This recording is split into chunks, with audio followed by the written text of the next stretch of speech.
சங்கமிகம் முடியுதுன்னு சொன்னால் பாபா சொல்றார், பாபாவுடைய ஞானம் எல்லாம் ஸ்டாப் ஆயிடும். இனி அதுக்கான நேரம் இருக்கு. இப்போ பாபா சொல்றாரு 100 இயர்ஸ் கணக்குன்றார் ஒரு இதுல. இன்னொன்னு நமக்கு சங்கமிகம் தான் இல்லையா? பாபாவுடைய ஞானம் பாபா கூட தொடர்புல இருந்துட்டே இருக்கிறதுனால நமக்கு சங்கமிகம் தான். பாபா இப்போ வர்றதில்லைன்னாலும் கூட, ஆனா நம்ம பாபாவுடைய தொடர்புல தானே இருக்கோம். பிசிக்கலா அவர் இல்லை, அவ்வளவுதான். பட் எல்லாருக்குள்ளேயும் பாபாவுடைய ஞானமும் பாபாவுடைய தொடர்பு இருக்குதானே. அப்போ சங்கமிகத்துல தான் இருக்கணும். சங்கமிகம் என்பதே பாபாவை நம்மள தொடர்பு பண்ணி சரியாக அவர் புரிஞ்சுக்கிட்டு அவர் கூட தொடர்புல இருக்கிறது தானே. சத்தியுகத்துல நம்ம நினைக்க மாட்டோம். துவாபர யுகத்திலிருந்து அவர் சரியாக யாருன்னே தெரியாது இல்லையா? அதான் பாபா சொல்றாரு. அது இங்கிலீஷ்ல, ஹிந்தியில நல்லா இருக்கு. புருஷோத்தம சங்கமிகம். புருஷன்னா ஆத்மா இல்லையா? உத்தமமாகக்கூடிய அப்படின்னா ஆத்மா உத்தமமாகக்கூடிய இல்லையா? அதோடைய தரம் உயரும். இங்க வாழ்க்கை தரம் உயருதுன்னு சொன்னா பிசிக்கலான வாழ்க்கை தரத்தை உயர்றதாக தான் இங்க சொல்றேன். ஆனா இங்க முன்னேற்றம் என்பது ஆத்மாவுடைய முன்னேற்றம். அப்ப அழுகை ஏன் வருதுன்னு என்ன அர்த்தம்? இன்னும் நல்ல பக்கா சோல் கான்சியஸ் ஆகலைன்னு அர்த்தம் இல்லையா? அவ்வளவு ஆழத்துக்கு உணர்ந்து இல்லையா? ஒரு சிந்தனையே எதனுடைய அடிப்படையில் வரும்னா, அது பல காலமா அதோடைய விஷயங்கள் நம்ம தெரிஞ்சிட்டு இருக்கும்போது அதனுடைய அடிப்படையில தான் நம்ம சிந்திப்போம். அப்படிதான் சிந்தனை மாறுறதுக்கு அவங்களுக்கு கிடைக்கக்கூடிய இன்ஃபர்மேஷன் முதல் பாடத்தில் எடுக்கிறோம். ரெண்டாவது அவங்களுடைய பிலீவ் சிஸ்டம். மூணாவது அவங்களுடைய பாஸ்ட் எக்ஸ்பீரியன்ஸ். இதில் தான் சிந்தனை வருது. அப்போ இது வரைக்கும் நம்ம என்ன பிலீவ் சிஸ்டம் வச்சுருந்தோம் இல்லையா? நான் இந்த உடம்பு, உடம்புக்கு சம்பந்தப்பட்ட ஜாதி மதம் இனம் எல்லாம். அப்போ எப்போதுமே இந்த இதுதான் இருந்தது, இந்த பிலீவ் சிஸ்டம். நம்ம செய்கிறத பிள்ளைங்களுக்கு போகும். நீ செஞ்ச பாவத்துக்கு நாயா பிறப்ப, இதெல்லாம் பிலீவ் சிஸ்டம். இன்னைக்கு வெள்ளிக்கிழமை நேரம் சரியில்லை, இன்னைக்கு இந்த கிழமை இது உனக்கு நேரம் சரியில்லை, உனக்கு 7 நாட்டு சனி இருக்குது, ஏதோ ஒன்று. அப்ப இதனுடைய அடிப்படையில தான் நம்ம வாழ்ந்துகிட்டே இருந்த நம்பிக்கை. பாபா சொல்றாரு, நீ சங்கம் விட்டு எல்லாம் மங்களகரமான நேரம் தான் உனக்கு எல்லாருமே. அது காலை நேரம் நேரம் வந்து நாலு மாசம் எதுவும் கிடையாது. எல்லாம் உனக்கு மங்களகரமான நேரம் தான். அப்ப நம்ம நம்பிக்கை மாறுதா இல்லையா? இல்ல குழந்தைகளே, நீங்க செய்யறதுதான் நீங்க அனுபவிக்க போறீங்க. உங்களுக்கு நேரம் சரியில்லை, இந்த இத்தனை மாசத்துக்கு எதுவும் செய்யக்கூடாதுன்னா நம்பிடுவோம். இப்போ இன்னொருத்தர் வந்து போய் கேட்கும்போது, அதுக்கு பரிகாரம் நான் சொல்றேன், இந்த ஒரு தாயத்தை கட்டு, நீ எந்த பிரச்சனையும் இல்லை. அப்போ உடனே அதை செய்ய ஆரம்பிச்சிடும். ஏன்னா முதல்ல அதை நம்பணும், ரெண்டாவது இதை நம்பணும். அப்போ தடையும் நம்ப தான், அதுக்கு விடிவும் நம்ப தான். இப்போ இந்த நம்பிக்கைகளை பாபா என்ன பண்றாரு? தகர்த்தெறிந்தார் இல்லையா? நீ நாயா பிறப்ப, அதை பண்ணுவேன், கடவுள் உன்னை கண்ணை நோண்டிடுவாரு, தண்டனை கொடுப்பாரு. ம். அப்புறம் இன்ஃபர்மேஷன் இல்லையா? வாழ்க்கைன்னு இன்பம் துன்பம் இருக்கதாங்க செய்யும். ம். உடம்புன்னு நினைச்சிட்டு இருந்தேன். டெய்லி என்ன எத்தனை முறை ஆத்மா ஆத்மாவை பத்தி எவ்வளோ சொல்றார். அப்போ ஃபீட் பண்ணிட்டே இருக்கார். தெரியும் அவருக்கு நல்லா அந்த சரீர உணர்வுக்கு வந்துருவாங்க, மறந்துடுவாங்க, மாய விடாது. என்ன பாபா சொல்றதே தான் சொல்றாரு டெய்லி. ரைட்டு சொல்றதே சொல்றாரு. நீ அது ஆயிட்டியா இல்லையா? நீ ஆயிட்டா எதுக்கு சொல்ல போறாரு? நீ பாபா சொன்ன மாதிரி 100% ஆத்மா ஒன்று இருக்கு, இவ்வளவு சொல்லியே மறக்கிறது.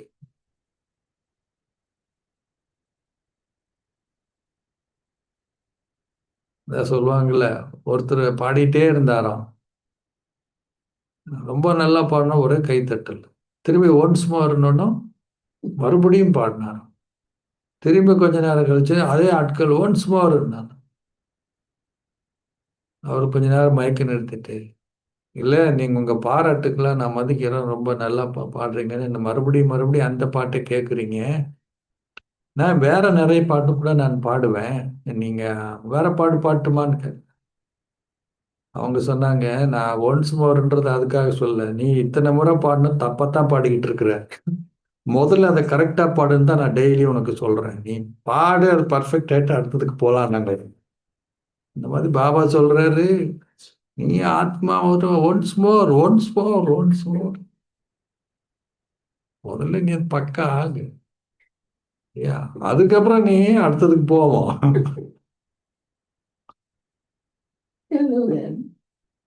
அதனால பாபா அப்ப அந்த உணர்வுக்கு வந்திருக்குமா, செஞ்சிருக்குமா இல்லையா? அதுதான் முக்கியம். அதனால பாபா சொல்றாரு, அழுகுறீங்கன்னாலே என்ன அர்த்தம் இல்லையா? இதான் காரணம். வெளியில அழுகிறதுன்னு ஒன்று இருக்குது, உள்ளுக்குள்ளவே அழுகிறதுன்னு ஒன்று இருக்குது இல்லை? மனசுக்குள்ளேயே அழுகிறது. அந்த அழுகையும் இருக்கக்கூடாது இல்லையா? ம்.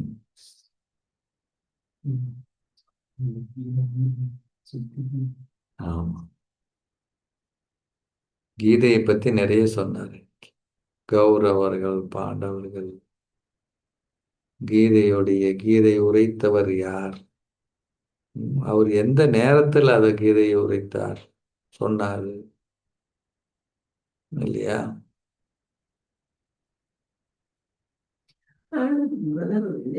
இதே மாதிரி ஸ்ரீகிருஷ்ணரை சொல்லும்போது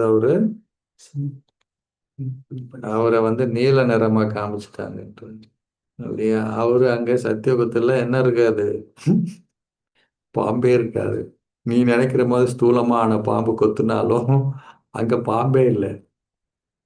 அப்ப அது என்ன விகாரத்து, விகாரம். பாம்பு கொத்துனா உடம்பு நீல கலர் ஆயிருந்துவாங்க. அது என்ன, அது விகாரம் என்ற 5 விகாரங்கள். அததான் சொல்லப்படுது இல்லையா? கீதை எப்போ உரைக்கப்பட்டது இல்லையா? துவாபர யுகத்துல காமிச்சிருக்கிறாங்க. ஏக்கலைவன் தன் பாட்டுக்கு ஏன் அவருடைய பேரு ஞாபகம் இருக்குதுன்னா, நான் ஸ்கூல் படிக்கும்போது எனக்கு நாடகத்துல நடிக்கணும் என்னை பிடிச்சி கம்பல் பண்ணி, நீ ஏக்கலைவன் நாடகத்தை இந்த வேடத்துல நடிக்கணும். நான் உளுந்தடிச்சு ஓடி, அதெல்லாம் நம்மளால முடியாதுப்பா அப்படின்னு ஓடினேன். அப்போ அதுலதான் கடைசியில விரல வெட்டிடுவாங்க இல்லையா அவருக்கு. அவர் தூரத்துல இருந்து அப்புறம் என்ன சொல்லுவார், அவரு பிராமண குலத்தை சேர்ந்தவர்னு சொல்லிச்சு. அவருக்கு சத்திரிய வம்சத்தை சேர்ந்தவர் படிப்பிப்பார். அவர் தான் அந்த கதை தானே. கடைசியில இவரு குரு தூங்குறாருன்னு தேள் கடிக்கும் போது கூட வண்டு அவர் காலை குடைஞ்சா கூட அவர் அப்படியே இருப்பார். ஆனா அந்த ரத்தம் போய் அவருக்கு காதுல பட்டு உணர்வு ஏற்பட்டு எந்திரிச்ச பிறகுதான் கண்டுபிடிப்பார்.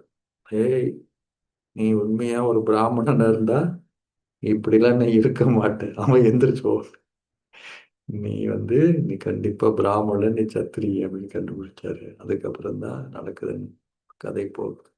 இங்க என்ன இருக்குது, எல்லாத்துக்கும் துக்கம் இருக்கு. இன்னொன்னு சத்தியுகத்துல அவங்களுக்கு நல்லா தெரியும்.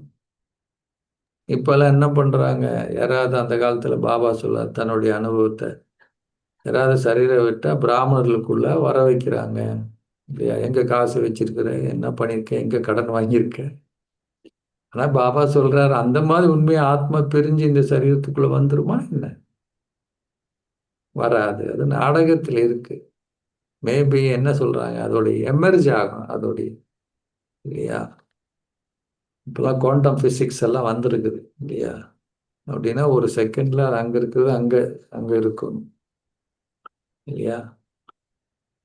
பிரதர் பிரதர் அதை இருக்கா வழியா விளங்கப்படுத்துங்க என்னென்று அப்படி வருது ஆஹ் இந்த அந்த பிராமண சரீரத்துக்குள்ள அந்த ஆத்மா வந்து கதைக்கிறதுன்றது அதுதான் பாபா நாடகத்துல உண்மையா. இருக்கு மீன்ஸ் சொல்லுங்க.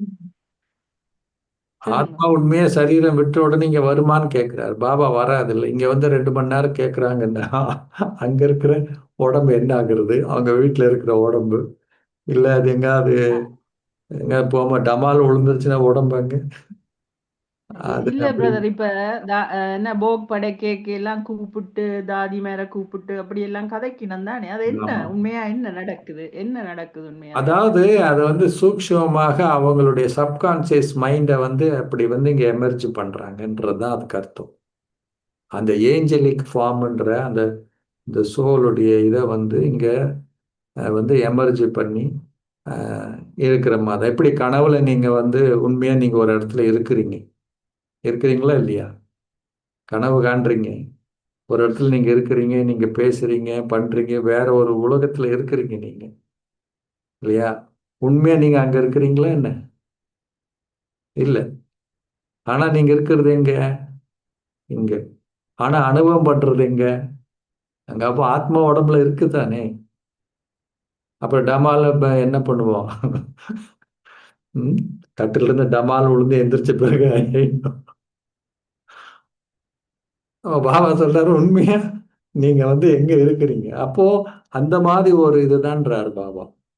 அப்ப ஏஞ்சலிக் ஃபார்ம்ல தான் என்ன பண்றாரு பாபா, எமர்ஜ் பண்றாரு. அது நாடகம் பின்னாடி ஒரு வார்த்தை போடுறாரு. எல்லாத்துக்கும் அது வந்து சாத்தியமா, எல்லாருக்கும் அது அமையுமா அப்படிங்கிற ஒரு கேள்வியும் இருக்கு. அதனால தான் பாபா வந்து எப்போதும் சொல்லுவார், இந்த நாடகத்துல எல்லாமே நிச்சயிக்கப்பட்டிருக்கின்றார். இன்னைக்கு கூட இல்லையா? ஒவ்வொரு செகண்டும் வந்து என்னப்பட்டிருக்குது, நிச்சயிக்கப்பட்டிருக்கு. அதுக்கால ஏன் அழுகுறீங்கன்னு கேட்கிறாருல்ல. ஏன் அழ வேண்டியிருக்கு உங்களுக்கு, இல்லையா? அதான் சொல்றான், உலகே மாயை வாழ்வே மாயம்ன்றாங்கல்ல. அப்படின்னு என்ன அர்த்தம்? ம்? அதுக்கு எப்போது கோர்ஸ் எடுக்கும் போது ஒரு கதை சொல்லுவது உண்டு. என்ன கதை யாருக்காவது ஞாபகம் இருக்கா?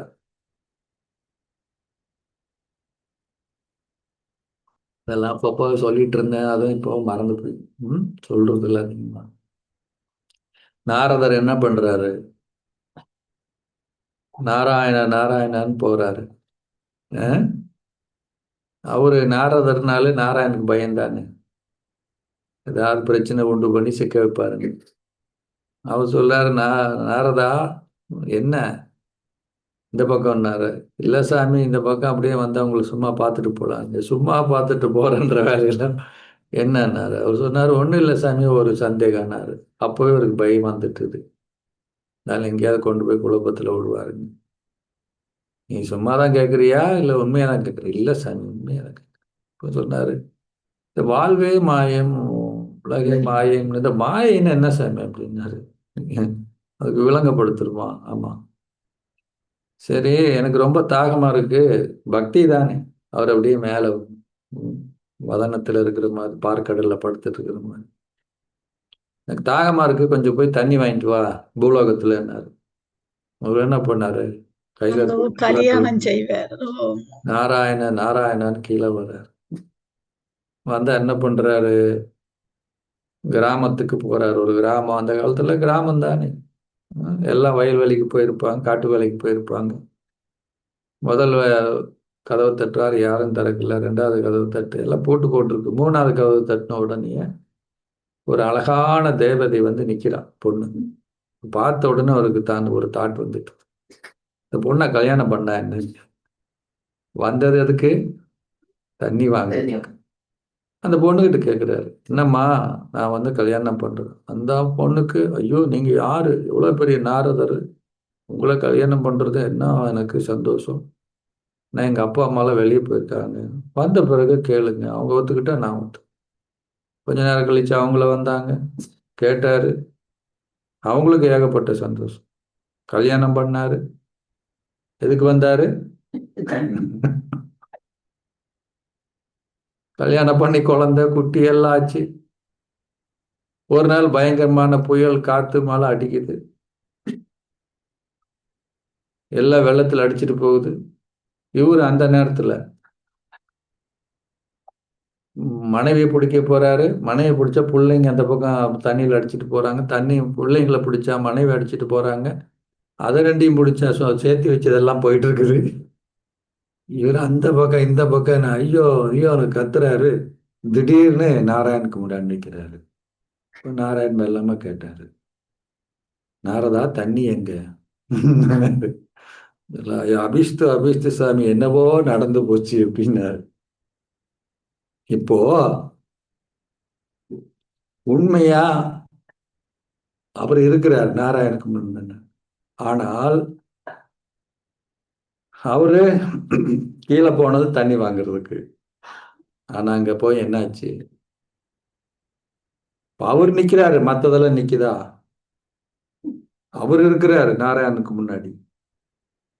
ஆனா இப்ப மத்ததெல்லாம் அவரு போனது, தண்ணி வாங்கினது, அந்த பொண்ணு, அந்த கல்யாணம் எல்லாம் நடந்துச்சுல்ல, அதெல்லாம் இப்ப நிக்குதா?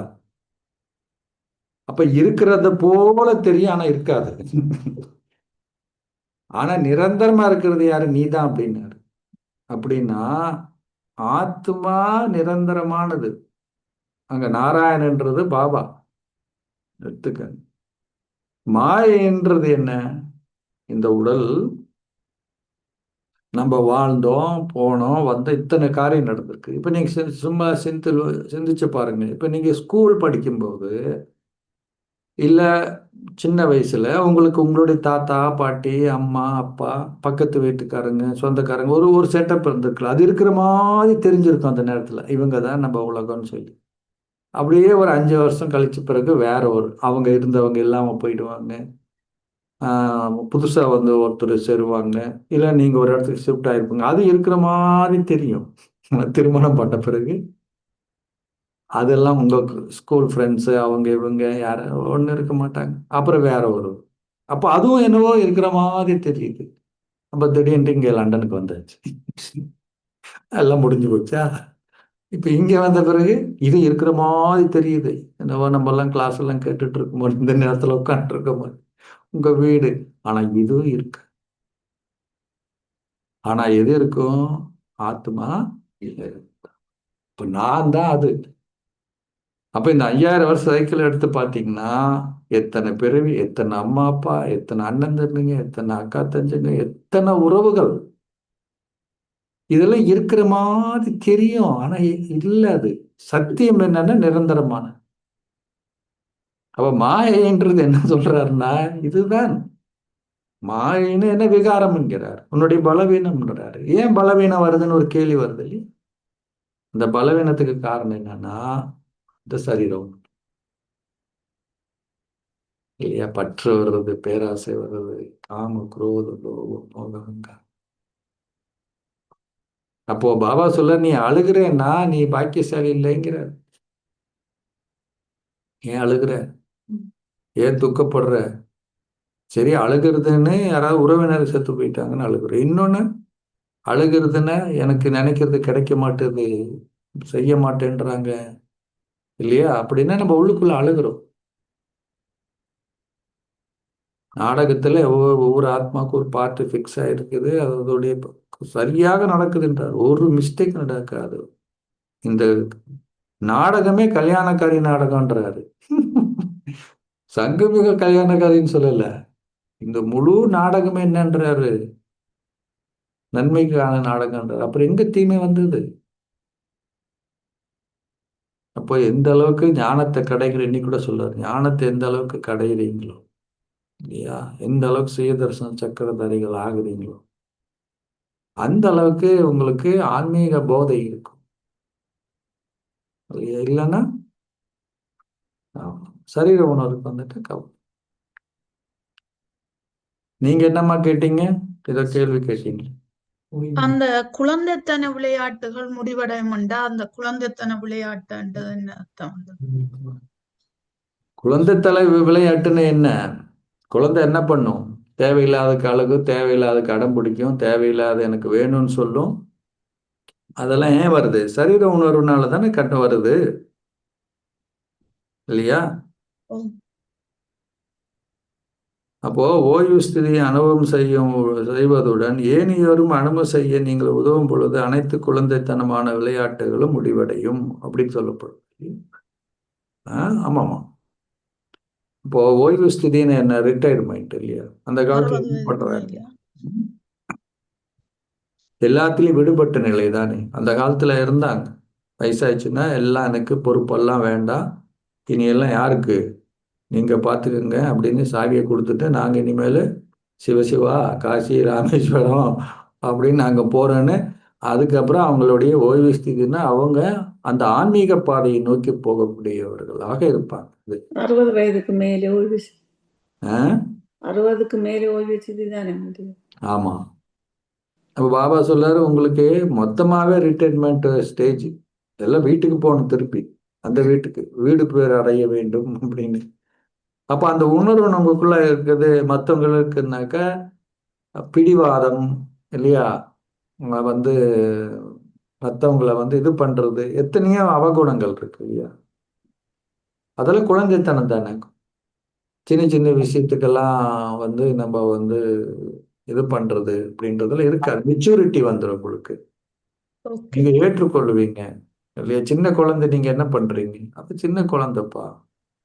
இப்போ இவங்க பேசுறது, நடந்துக்கிறது, ஒரு விஷயத்துக்கு கடைப்பிடிக்கிறது, எனக்கு அது வேணும் இது வேணும்னு உலக ரீதியான சின்ன சின்ன விஷயத்துக்கெல்லாம் போய் பெருசு பண்றாங்க இல்லையா? அதெல்லாம் இருக்காது. நல்லா எப்படி இருக்கும், ஆத்மா மெச்சூரிட்டியா இருக்கும். அப்ப நீங்க துக்கப்பட மாட்டீங்க. துக்கப்படுறீங்க, அழுகுறீங்க, அடம் பிடிக்கிறீங்க, இதெல்லாம் என்னது, குழந்தைத்தனம் தான். 40 வயதுல வார ஆக்கள், 30 வயதுல வார ஆக்கள், பிகே ஆகிற ஆக்களும் அந்த ஓய்வு ஸ்திதியை அடைஞ்சு அனுபவம் செய்கிறதாக எடுத்துக்கொள்ளலாம். அந்த ஓய்வு ஸ்திதி இல்லம்மா அது. பாபா சொல்றாரு எல்லாருக்கும் ஓய்வு ஸ்திதி அப்படின்னா, குழந்தையா இருந்தாலும் எல்லாருக்கும் ஓய்வு ஸ்திதி அப்படின்னா எல்லாம் இப்போ ரிட்டையர்மெண்ட் அப்படின்னா ஆத்மாவுக்கு ஆத்மா ரூபத்தில் எடுக்கும். ஆத்மா ரூபத்துல எல்லாருக்கும் retired. Okay. Thank you brother. Om எனக்கு சாந்தி. வயசு இருக்குது அப்படின்ற காரணம்ல கிடையாது. ஓம் சாந்தி பிரதர். இப்ப நாங்க படிக்கிற ஞானம் கலியுகத்துல இருக்குமோ இருக்காதோ எங்களோட சம்ஸ்காரத்துல? நீங்க இருக்கிற சங்கமிகம் தான் நம்ம. இல்ல கலியுகத்துல நாங்கெல்லாம் விஹாரங்களா இருந்தோம் தானே. இப்ப படிக்கிற இப்போ ஞானம் அந்த அந்த ஞானம் இல்லையே, நமக்கு இருந்துச்சா? இப்ப நீங்களே ஞானத்துக்கு வர்றதுக்கு முன்னாடி இந்த விஷயம் எல்லாம் உங்களுக்கு தெரியாது தானே. சம்ஸ்காரத்துல இருக்கும் தானே brother. சம்ஸ்காரம் என்பது ஆத்மாவில் இல்லையா? சம்ஸ்காரன்றது நீங்க இப்ப வந்து பாபா சொன்னார்ல, இப்ப நீங்க நல்ல சம்ஸ்காரங்களை நீங்க பதிவு பண்ணும் பொழுது சத்தியுகத்துக்கு வரும். இந்த தெய்வீக குணங்கள் தன்மைகள் எல்லாம் வரும். சரியா? Yes. அங்க காரணம் என்னன்னா நீங்க ஆத்ம உணர்வுல இருப்பீங்க. அப்போ அந்த தெய்வீக குணங்கள் உங்ககிட்ட எமர்ஜ் ரூபத்தில் இருக்கும். அப்படின்னு வெளிப்படையாகவே நல்லா அது உங்களுக்கு தெய்வீக குணங்கள் உங்களுக்குள்ள இருக்கும். சத்தியுக திரேத்தாக வரும்போது அப்படியே மைனூட்டா கொஞ்சம் கொஞ்சமா கொஞ்சம் ஆத்மா உணர்வுல இருப்பீங்க. இருந்தாலும் அப்படி கொஞ்சம் கொஞ்சமா கொஞ்சம் கொஞ்சமா அது குறைஞ்சிக்கிட்டே வரும். துவாபர யுகத்துக்கு வரும்போது என்ன ஆகும் அப்படின்னா சரீர உணர்வுக்கு வந்துடுவோம். சரீர உணர்வுக்கு வரும்போது என்ன ஆகும், அவகுணங்கள் இல்லையா, விகாரங்கள் நம்ம கிட்ட மேற்பட ஆரம்பிக்கும். அப்புறம் மேற்கொண்டு மேற்கொண்டு சரீர உணர்வுக்கு வரும்போது வரும்போது என்ன ஆகுன்னா சுத்தமா இந்த என்ன போயிடும், நமக்கு தெய்வீக குணங்கள் இல்லாம போய் அரக்க குணம் தான் வரும். கொஞ்சம் கொஞ்சம் இருக்கு. இப்ப கூட நீங்க செக் பண்ணி பார்க்கலாம். நிறைய நம்ம கிட்ட தெய்வீக குணங்கள் இல்லைன்னு இல்லை, இருக்கு, அப்பப்போ இருக்கு. 24 மணி நேரமும் உங்களுக்கு இருக்குன்றது இருந்துட்டீங்கன்னா நீங்க பர்ஃபெக்ட் ஆயிட்டீங்கன்னு அர்த்தம். அப்பப்போ அன்பா இருப்போம், அப்பப்போ விட்டு கொடுப்போம், அப்பப்போ நம்ம ஏத்துப்போம். திடீர்னு நமக்கு கோபம் வரும், திடீர்னுட்டு நமக்குள்ள என்ன வரும், விட்டு கொடுக்க மாட்டோம். நானே பண்ணுமா, நானே செய்யணுமா, நீ என்ன பண்றோம், அதுல பர்சன்டேஜ் இருக்கு, அவ்வளவுதான். அப்போ